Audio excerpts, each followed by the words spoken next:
And Dimmer before that with A Night of Yourself. The Radio Wammo Breakfast. The voice of the creative economy. With Vincent Heeringa. Joining us this morning from Idealog, Good Magazine, NZ Marketing, stoppress.co.nz, the HB Media stable, Vincent Heeringa. Good morning. Good morning, Wammo. How are you? Very well, thank you very much. Very well indeed. Let's this morning get straight to it, straight to the punch, and your response to John Key's vision for New Zealand for 2010 and beyond. Yeah, and what a vision it is. It's very long. It's quite a long speech, and it covers every single topic of government activity, as you'd expect, I suppose. But overall, as seen from the point of view of all the stuff that we've touched on in the last year and a bit about sustainability, about the need to grow our creative economy, the need to grow our knowledge economy, pretty disappointing. I would give it a 4, maybe a 5 if I was feeling optimistic. Well, I don't think there was any mention of anything like that that we've talked about for the past year and a half when it comes to the creative economy. The bit that there are two quite stark gaps to my mind, which make it such a disappointing vision statement. One is that even though there's an acknowledgement that New Zealand faces this really bizarre crisis where every other advanced country is investing heavily in R&D and aggressively pushing, if you want for a better word, a knowledge economy where the application of brains to create value rather than volume.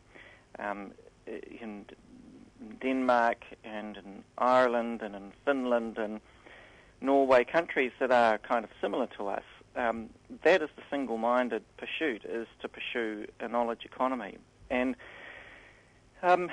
it's not like John Key doesn't acknowledge that. There are some quite good statements in there. In fact, he states the New Zealand problem very well. And if you look at, I've blogged about this, and if you look at the blog, I've just sort of taken some of the statements that that do actually state the problem very well, but the answers or the solutions are so feeble and so minute that I don't often agree with Roger Douglas, but shifting the deck chairs on the Titanic is probably quite a good description of it. But that's because he's playing the politics game, right? He's made a decision that won't affect him too much politically.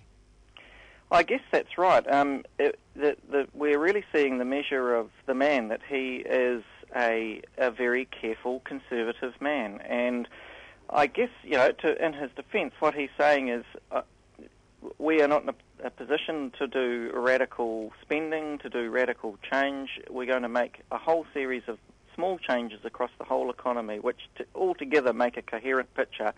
And by a series of small steps, we will create major change. My view on that is that that's not enough, particularly in this area of research and development, innovation. New Zealand is notoriously low when it comes to investment in technology and the kind of things that will affect our productivity. And just for example, Wammo, New Zealand spends a very small proportion of its total GDP on R&D. But in particular, the bit that is often forgotten is its business spends. Government spending in that area has increased, but it's business that spends a very small portion compared to other countries, particularly the advanced countries that I just mentioned. And there's almost nothing in that statement about fixing that problem. What do you make of what other commentators like Bernard Hickey have said, where he's said that this is a signal for generations X and Y to leave New Zealand because there's going to be nothing for you here?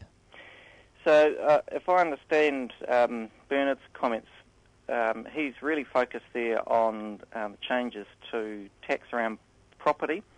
And, we've got this bizarre situation where property gets a disproportionate amount of investment money. And as a result, property prices are very high by comparison with other countries. And I guess what he's saying is, well, it's just it's going to get harder and harder for young people to be buying first homes because baby boomers are buying 3, 4, 5, 6, 10 houses as investments.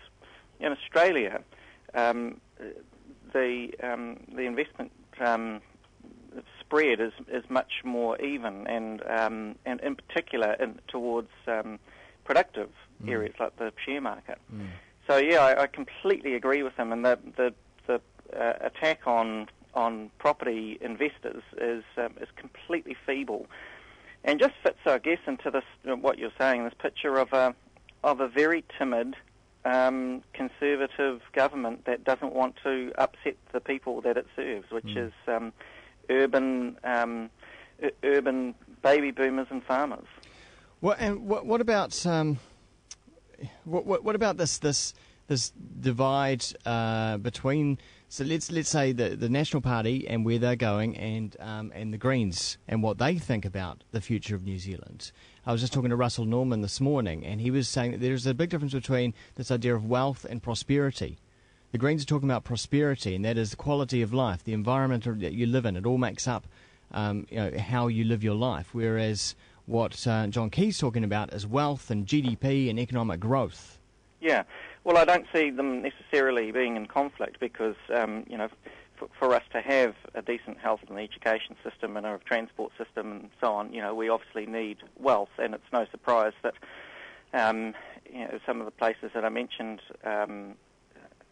before, Norway, Sweden, Finland, they're actually terrific places to live, and they're also incredibly wealthy. I don't think those things are mutually exclusive.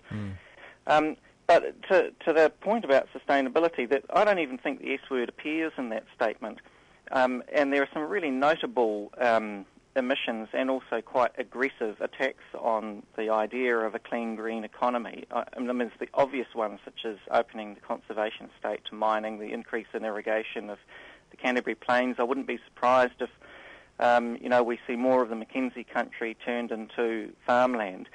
Again, this is not the kind of application of intelligence to create value. It's just, we need to create more farmland so we can grow more sheep. It's not the kind of intelligence that I was hoping for. And also things like infrastructure. It's all spending on roads and motorways, and there's nothing about public transport or increasing the amount of but for instance, they could have done something about road user charges that would introduce technology that measures things such as emissions. All this technology is made, in fact, it's made in New Zealand. I think it's overall, it feels like a very conservative, a very boring, and relatively visionless approach to fixing New Zealand's biggest problem, which is how do we grow a sustainable, smart economy? Yeah. But don't you think though that that if people voted for this, then this is what they get? I mean, did people actually vote for this? I mean, this is the question: is this government governing, and are they doing what the people want? Oh, it's an interesting question. I mean, how do you know what people want? But in some ways, yes, you get the government you deserve, is the famous saying. But I reckon that there is a really unique an unusual amount of agreement about the economy, the kind of country that we want to create.